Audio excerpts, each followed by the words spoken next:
Hi, welcome to next episode.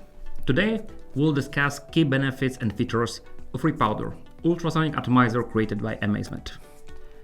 The history behind this machine is pretty clear.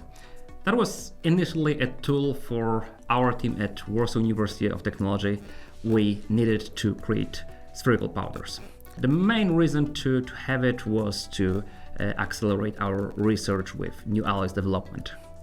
The key idea there was to have integrated solution, that we could start with elements and then get our feedstock for LPBF processes in a single setup without additional furnaces, wire drawing, casting and so. Single machine that could serve all of our needs, starting with elements and spherical powder as a final result. Primary objective was to create a platform, not a machine, not a device, a platform capable of serving different teams, different research needs that are daily basis in R&D in academia. One day we are doing spherical particles with zirconium, the other day we are doing suction casting of titanium alloy or nanoparticle generation. rePOWDER device was called by one of our first customers Swiss Army knife. It's indeed Swiss Army knife, as there are multiple tools integrated in a single platform, and what more, there are more and more features we are developing or our customers are adding to their platforms. Looking at rePOWDER, its primary function same as arc melting devices. Melting high temperature alloys with plasma arc, enabling alloying and creating new alloys.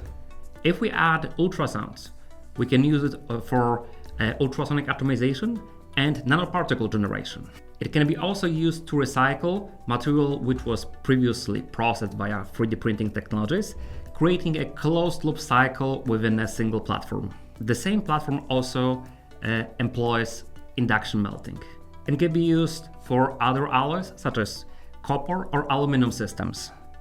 So we can add both benefits of plasma and induction melting in a single platform without furnishing laboratory with multiple devices. Starting with raw elements, it's possible to get to final particles with high sphericity. The very idea of rePOWDER was to grow with R&D team needs. We are running one project, okay, rePOWDER serves its capabilities. But if we are switching to different subject, if we are switching to a different method, still within field of metallurgy and powder metallurgy, it can be also employed for that. The very idea was to get as much capabilities within single platform as possible.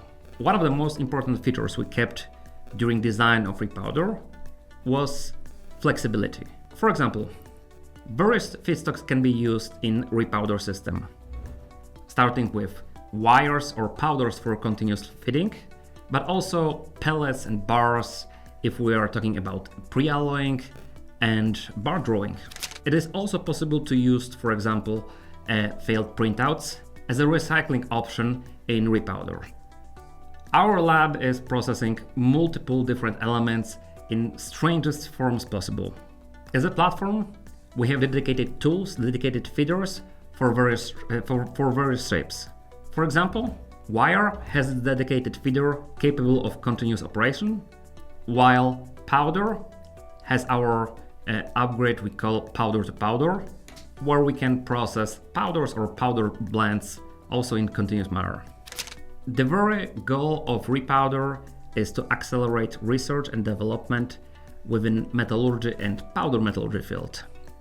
For example, it is possible to process several batches of nickel-based alloys same day. We can add a bit of titanium, we can add a bit of niobium to see how a final material behaves during LPBF process. Is there more or less cracking? Are we getting the same phase that was envisioned in simulation? For example, we can validate how our simulational model works. We thought that adding a bit of tantalum will increase strength or reduce cracking within particular system. Does it really? It is possible to check it quickly with rePOWDER system. Being a platform, we treat rePOWDER similarly as a research team. It can grow with its capabilities and needs. For example, one project where we are focusing is working with titanium alloys. So then plasma system will be enough to start our endeavor. The other day, we are applying new grant proposal for high strength aluminum zirconium system to see how we can accelerate production rates with LPBF or reduce grain size. Then it is possible to add induction module to the same platform without purchasing completely new system. So it's much easier to expand capabilities of a single rePOWDER platform than adding more and more machines into the limited lab floor. Another major advantage of rePOWDER is compact size and ease of use. Gas atomizers, which are kind of a competition to ultrasonic atomizers, requires large facilities, huge amounts of inert gas. It is rarely possible to just fit gas atomizer into limited lab floor and operate it with same team that is usually present in R&D lab. With rePOWDER, it is possible to fit it to standard laboratory floor right near LPBF or other 3D printing devices. It is not required to supply megawatts of electricity or specialized systems of compressed gas. Facility guide of rePOWDER looks more or less same as medium-sized LPBF systems. Similar electrical connections, compressed gas, and air. Unlike gas atomizers, it is not required for rePOWDER to equip it with high-pressure inert gas systems. As for ease of use, rePOWDER is usually operated by PhD students and students involved in research for new alloys in LPBF processes. It is not required to have specialized team experience in casting or high-pressure equipment. In our case, it is easy to install it to existing facilities and get it operational within a few days of training and operation.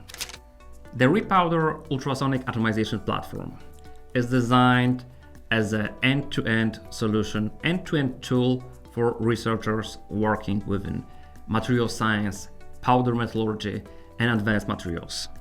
The very idea was that we can start with basically any feedstock and get our sample as a final result. rePOWDER atomization platform can be expanded with growing needs of our R&D team and installed, commissioned in limited lab space and existing environment. As a final remark, we treat rePOWDER as Swiss Army knife. A tool, combination of multiple tools useful for R&D, small-scale production within advanced metallurgy. Thank you for joining this episode. Next episode will explain differences between plasma and induction systems and explore a bit of physics behind.